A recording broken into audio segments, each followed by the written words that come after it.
दिवाळीच्या फराळामध्ये सगळ्यांना आवडणारा आणखीन एक पदार्थ म्हणजे चकली. आणि चकली म्हणजे बाई सगळ्यांना टेन्शन येतं, बाई चकली मऊच झाली, तिचा रंगच बदलला, त्यात आतमध्ये नळीच पडली नाही, त्याला काटेच चांगले आले नाही, चकली खूप तेलच पाहिली किंवा चकली खूप कडकच झाली.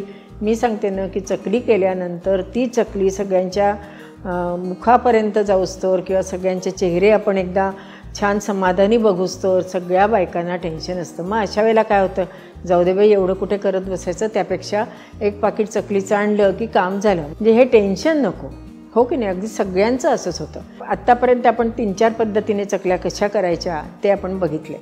ह्या वेळेला आपण चकल्या चांगल्या होण्याकरता, खुसखुशीत होण्याकरता, त्या बिघडू नये म्हणून, जास्त तेल पिऊ नये म्हणून काय काय टिप्स आहेत ते आपण बघणार आहोत. चकल्या म्हटल्यानं त्यासुद्धा अनेक प्रकारांनी केल्या जातात. म्हणजे उकड घेऊन कणकेच्या, ज्वारीच्या केल्या जातात, शिवाय मैद्याच्या चकल्या केल्या जातात, फक्त रव्याच्या केल्या जातात, मुगाच्या डाळीच्या केल्या जातात. परंतु माझ्या मताप्रमाणे भाजणीची जी चकली असते ना, ती दिवाळीमध्ये सगळ्या फराळाचं आकर्षण ठरते, यात शंकाच नाही.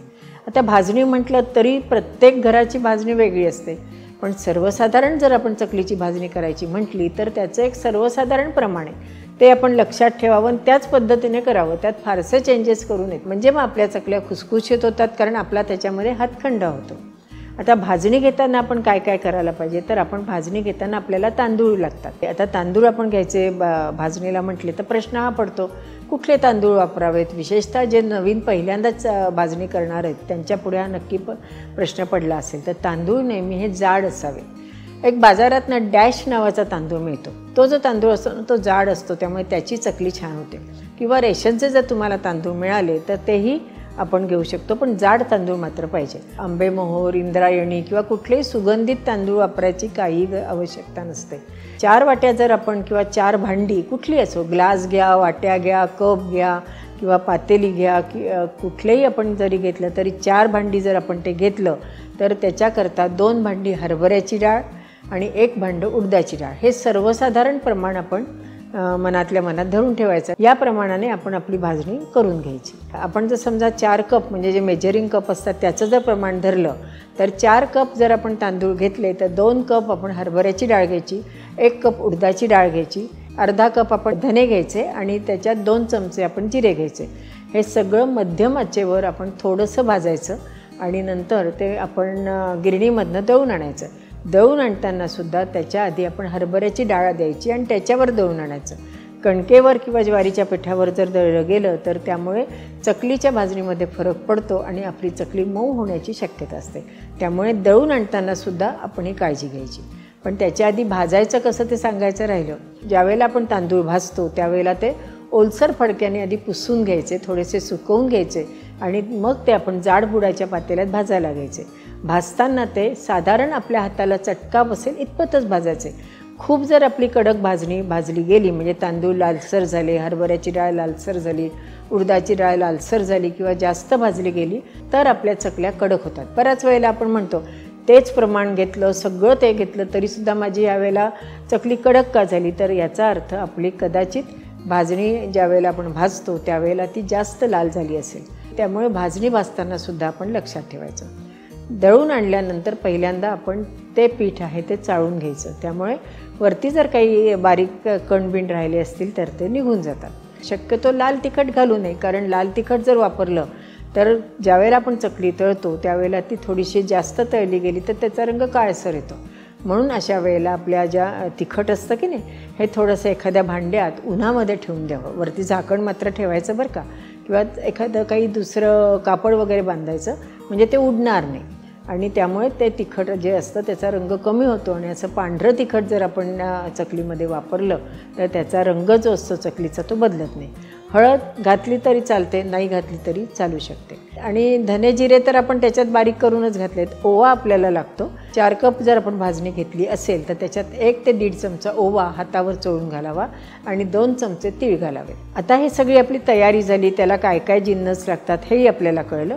आता आपण एका पातेल्यामध्ये 2 कप म्हणजे मेजरिंग 2 कप पाणी उकळत ठेवायचं.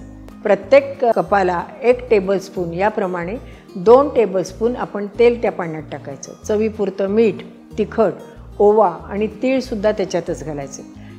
त्या पाण्याला चांगली उकळी आली की लागली 2 कप जर आपण पाणी घेतलं असेल तर त्याच्यामध्ये 2.5 कप पीठ आपण आधीच मोजून ठेवायचं, ते पटकन त्याच्यात घालायचं, त्याला चांगलं हलवायचं आणि त्याला छान वाफ येऊ द्यायची.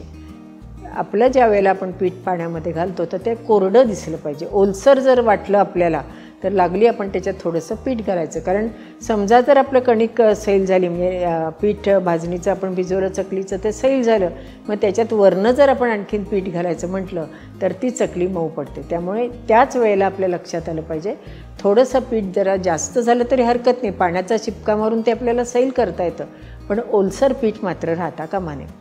हे सगळं झाल्यानंतर त्याला एक वाफ येण्याकरता थोड्या वेळ एक 10-20 सेकंद आपण खालचा गॅस ठेवायचा, त्या पिठावर वरनं पाण्याचा शिपका मारायचा, झाकण ठेवायचं, अर्धा मिनिट फक्त खालचा गॅस ठेवायचा आणि नंतर गॅस बंद करून 15 मिनटं त्या पिठाला चांगली वाफ येऊ द्यायची. चांगली वाफ आल्यानंतर ते पीठ चांगलं मळायचं आणि मळून झाल्यावर त्याच्या चकल्या करायच्या. पीठ जर चांगलं मळलं गेलं नाही तर चकल्या तुटतात. पीठ जर खूप घट्ट झालं असेल तरीसुद्धा चकल्या तुटण्याची शक्यता असते. पिठामध्ये जर तेलाचं मोहन जास्त झालं तर चकल्या तेल पिण्याची शक्यता जास्त असते. समजा जर आपलं पीठ सैल झालं असेल आणि आपण तशाच चकल्या केल्या तरीसुद्धा एकतर तळायला वेळ लागतो आणि चकली आपली तेल जास्त पिते आणि नंतर ती मऊ होते. त्यामुळे हे जी आपण उकड घेतो ही परफेक्ट असणं महत्त्वाची आहे आणि अवघड अजिबातच नाही. एकदा तुमच्या डोळ्याला सवय झाली की ही छान आपण उकड घेऊ शकतो आणि मग नेहमीसारख्या चकल्या आपण एखाद्या ताटलीत घ्यायच्या आणि तळायला घ्यायच्या. तळायला घेताना एक लक्षात ठेवायचं, तेल जे आहे ते चांगलं तापलं पाहिजे.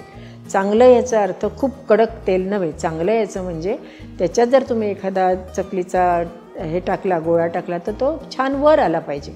मग असं तेल तापलं असेल की त्याच्यात आवश्यक ते 3-4 चकल्या टाकायच्या आणि त्या चकल्या तळून वरती आल्या, त्याच्यावर बाजूचे बुडबुडे थोडेसे कमी झाले, थोडीशी झाऱ्याला ती चकली कडक लागायला लागली की ती चकली उलटायची आणि गॅस मध्यम करायचा आणि मग नंतर मध्यम गॅसवर ह्या चकल्या तळून काढायच्या. अगदी कडक तेलामध्ये जर आपण चकल्या तळल्या तर त्यावरून पटकन लाल होतात आणि आतमधनं मात्र त्या कच्च्या राहतात आणि आपल्याला वाटतं चकल्या झाल्या आणि मग नंतर त्या मऊ पडतात. मग आपल्याला कारण काहीच कळत नाही. इतकं अगदी काकूनी सांगितलं तसं पीठ मळलं आहे, तसंच मळून घेतलं आहे, मग तरीसुद्धा आपली चकली मऊ का पडली? तर कारण हे असू शकतं की आपण खूप तेल तापलेलं असेल तरीसुद्धा चकली मऊ पडते आणि मुख्य मध्यम गॅसवर नंतर ज्या वेळेला आपण खुसखुशीत चकली होण्याकरता जे आपण तळतो त्याच्याकरता मध्यम गॅसवर चकली तळणं आवश्यक असते. चकली तळून झाल्यावर ती एखाद्या चाळणीमध्ये ठेवावी, म्हणजे जास्तीचं तेल जर असेल तर पडून जातं, किंवा पोह्यांवर पसरून ठेवावी, म्हणजे जास्तीचं तेल पोहे ॲब्झॉर्ब करून घेतात. नंतर ह्या चकल्या घट्ट झाकणाच्या डब्यात ठेवाव्यात, म्हणजे चकल्या बरेच दिवस टिकतात.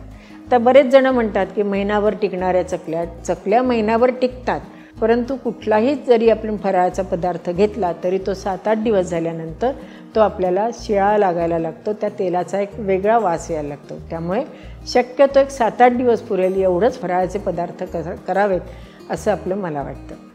असं हे चकलीचं आख्यात म्हणूयात किंवा पुराण म्हणूयात किंवा पूर्ण माहिती म्हणूयात, ही सगळीच मी तुम्हाला सांगण्याचा प्रयत्न केला. आता पुढचा पदार्थ घेणार आहोत तो म्हणजे कडबोळी.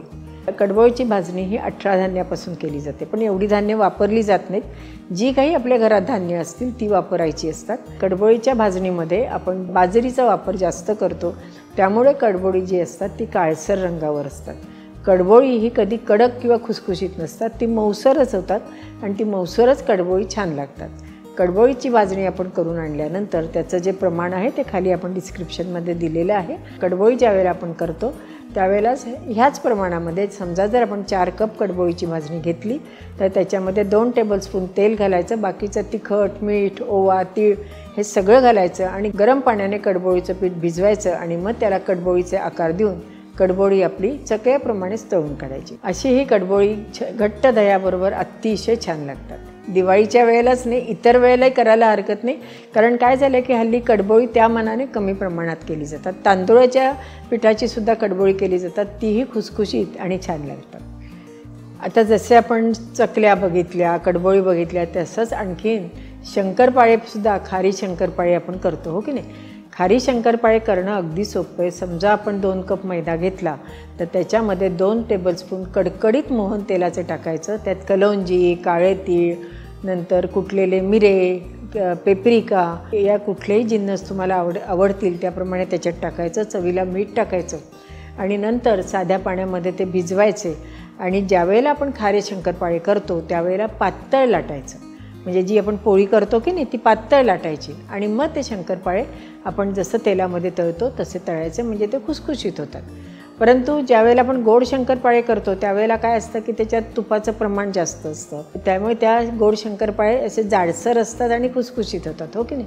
आता शंकरपाळ्यामध्ये आणखीन एक प्रकार म्हणजे काय की पुडाचे शंकरपाळे. पुडाचे म्हणजे ह्याच पद्धतीने करायचे, मैद्याच्या ऐवजी कणिक वापरली तरीसुद्धा चालू शकते, पण कणिक मैद्याच्या चाळणीने मात्र चाळून घ्यायची. आपण नेहमी करतो तशी पोळी लाटून घ्यायची, त्याच्यावरती तेलाचा हात फिरवायचा, थोडीशी कणिक बुरबुरायची, नंतर 4 पदरी आपण पोळी करतो त्याप्रमाणे त्याचे 4 पदराची घडी करून घ्यायची, नंतर पोळी लाटायची आणि त्याची शंकरपाळे करायचे, त्याला पुडाचे शंकरपाळे म्हणतात. तसंच या शंकरपाळ्याच्या पिठामध्ये जर आपण कसुरी मेथी घातली तरीसुद्धा त्याचा स्वाद चांगला आहे. तो मिरे घालून, मिरे जाडसर कुटून जर घातले शंकरपाळ्याचे आपण या पिठामध्ये आणि त्याचे शंकरपाळे केले तर मिऱ्याच्या स्वादाचे शंकरपाळेसुद्धा खूप छान लागतात. नुसते थोडेसे जिरे जरी याच्यामध्ये घातले आणि शंकरपाळे केले तरीसुद्धा ते जिऱ्याच्या चवीचे शंकरपाळेसुद्धा उत्तम लागतात. आणखीन एक शंकरपाळ्याचा प्रकार म्हणजे चिरोटे शंकरपाळे. म्हणजे आपण ह्याच पिठाची पोळी लाटायची, त्याच्यावर भरपूर तूप, थोडीशी कणिक भुरभुरायची, चिरोट्याची जशी वळकटी करतो तशी वळकटी करायची, नंतर त्या पोळीला चौकोनी आकार द्यायचा आणि त्याचे शंकरपाळे लाटायचे. ते शंकरपाळे मात्र असे आपल्या बोटाप्रमाणे लाटायचे आणि नंतर ते तळायचे, त्यामुळे त्याला छान लेअर येतात. ते छान लेअर येतात म्हणून त्याला चिरोट्याचे शंकरपाळे म्हणतात, आहे की नाही. म्हणजे बेसिक जर आपण शंकरपाळ्याचं पीठ कसं भिजवायचं हे जर आपल्याला माहिती असेल तर आपण अनेक प्रकारचे शंकरपाळे करू शकतो. या शंकरपाळ्याच्या पिठामध्ये समजा जर 2 कप मैदा घेतला तर त्याच्यात पाव किंवा अर्धी वाटी जो बारीक रवा असतो ना तो घालून सुद्धा शंकरपाळे केले जातात. ते सुद्धा शंकरपाळे अतिशय खुसखुशीत होतात. बाकी सगळी कृती एकच. शंकरपाळे तळताना फार लाल होऊ द्यायचं नाही, फार तापलेलं तेल नसावं, थोडासा रंग बदलला, गुलाबी सर अशी त्याला छटा आली ना की लागली शंकरपाळे काढून घ्यायचे.